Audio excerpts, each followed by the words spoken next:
So Tupac's stepfather has been granted deathbed prison release. Hey, what's up? I'm A-Dub, and you gotta check this out. So Tupac's stepfather, Mutulu Shakur, has reportedly been granted compassionate release from prison amid declining health. According to The Intercept, the 72-year-old was permitted to spend his final days outside of prison by the U.S. Parole Commission on Thursday, November 10th. Shakur was recently diagnosed with bone marrow cancer, with the Bureau of Prisons doctor claiming in May he had less than 6 months to live. After 36 years behind bars, Mutulu Shakur is set to live out his remaining days in Southern California. He was previously denied prison release 10 times until an October hearing, where the Federal Parole Commission admitted he held an impeccable institutional record and was no longer a risk to society. We now find your medical condition renders you so infirm of mind and body that you are no longer physically capable of committing any federal, state, or local crime, the Parole Commission said. The same Parole Commission denied his release in September, despite being gravely ill with terminal cancer at the time. Medical reports supported his decline in physical function, confusion, and hallucinations, but only now is he eligible for freedom. Shakur was convicted of racketeering conspiracy charges in 1981 for his involvement in the robbery of a Brinks armored truck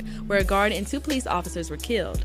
He took responsibility for his actions and expressed remorse before later being convicted for helping Tupac's activist godmother, Assata Shakur, escape from prison. Mutulu Shakur was incarcerated under old law, a set of federal sentencing guidelines in place for crimes before 1987, meaning his parole decisions have been under the oversight of the U.S. Parole Commission that was intended to be phased out decades ago. A judge who rejected his request for compassionate release in 2020 told Shakur he could reapply at the point of approaching death. That same judge, now 90 years old, was the same person who sentenced him over 30 years ago. We are relieved that the Parole Commission now recognizes what has long been true, that Dr. Shakur's release poses no risk whatsoever, said Brad Thompson, one of Mutulu Shakur's attorneys. It is tragic that it took until he was on the verge of death for that truth to finally be realized. Mutulu will now be able to live out his final days, surrounded by the love and care of his family and close friends. But let us know your thoughts in the comment section below. Make sure to hit that subscribe button and notification bell to stay